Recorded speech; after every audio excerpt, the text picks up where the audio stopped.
I think there was a side of me, you know, I grew there was a lot of alcoholism in my family on both sides, and a lot of shame um, that I think kids in general have about a parent that might be an alcoholic. Um, because my dad was like very he'd show up in states that, you know, was just very inconsistent.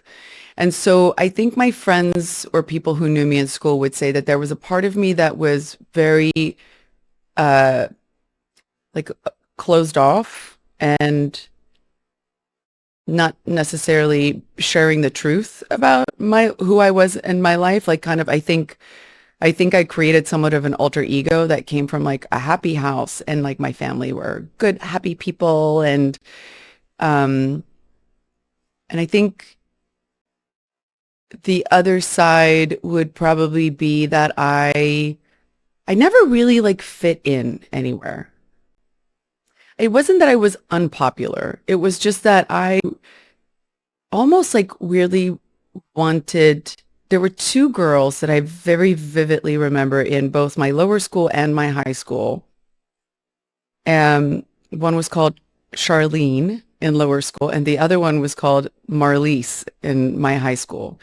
They were both girls that I absolutely just admired. Like I just thought the world of them. And if you ask me today why, I actually couldn't answer that. Do you think it was like their aura or their Yes, I think confidence? it was their confidence and that they were authentically, truthfully being who not only they are, but also living the truth of their circumstance at home. I think that was the thing that I really admired about them. Not that they had, I don't think they dealt with the same issues that I did. I don't think that a parent that was dealing with alcoholism, but I still have this with women who, like when they date, they're just like very open and honest. Like they don't try and hide anything. They'll say whatever they want. They're not walking on eggshells. And I think that's the part that kids in my school probably remember the most, but I think now looking back at it, I understand why I was that way better. But don't you think when you look back to like why you admired those girls so much, what you're saying also is like being that young and like masking in situations is exhausting. Yeah. Like you wish you could just be out in the open, but family is family where you still, it is a reflection on you, even 100%. Though you're doing nothing wrong, that your family is dealing with 100%. This, but you still feel this almost like pride that you have to try to uphold something because it's like currency in high school. Like, what is this person like and what is their family from? And so you try to create this narrative, but that's exhausting. And then you walk in the door at home and you're like, well, this is fucking miserable. It's exhausting. Yeah, it's very exhausting. And it's crazy how we carry all of that weight. Like somehow it's us, like somehow their actions are reflective of us. And it's a crazy thing that I continued in other relationships in my life. And I think I admire women who are just like, that's that, like, that's not me. But that was exhausting for sure. Mm-hmm. Yeah. And it affected my life in a way that I think it took me a long time to be able to figure it out. So when you ask me like, how do my friends or people who went to school with think of me? I think they think of me in a way that was not really authentic me. It was a put forth version of me.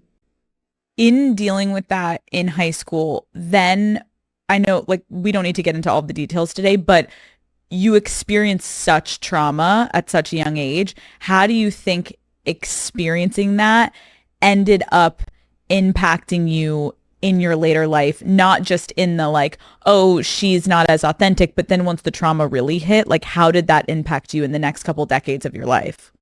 I think it was just, the first part of it was full denial because my mom didn't really have the tools to deal with that tragedy, but it was also just years and years of this consistent kind of like walking into a house or waking up in the morning and not knowing what I was walking into. It's like what a lot of people say about living with an alcoholic, right? You're kind of living at their whim, like whatever they're feeling that day or wherever they are, that's what is going to be the vibe and the energy of the house.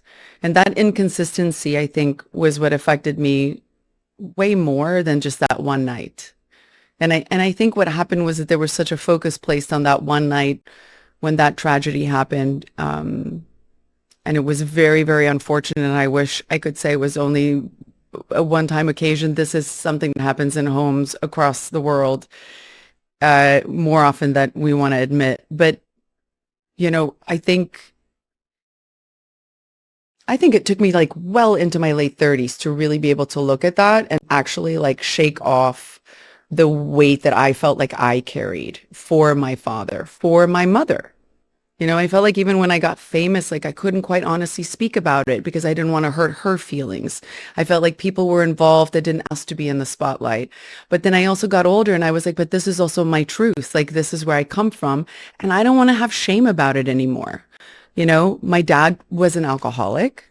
He wasn't healthy. And my mom stepped up and protected me. And if that happened to me with my children today, I can tell you right now, I would do the same thing. It doesn't make it less unfortunate, but again, I can't protect people all the way through. Like I have to also live my authentic self.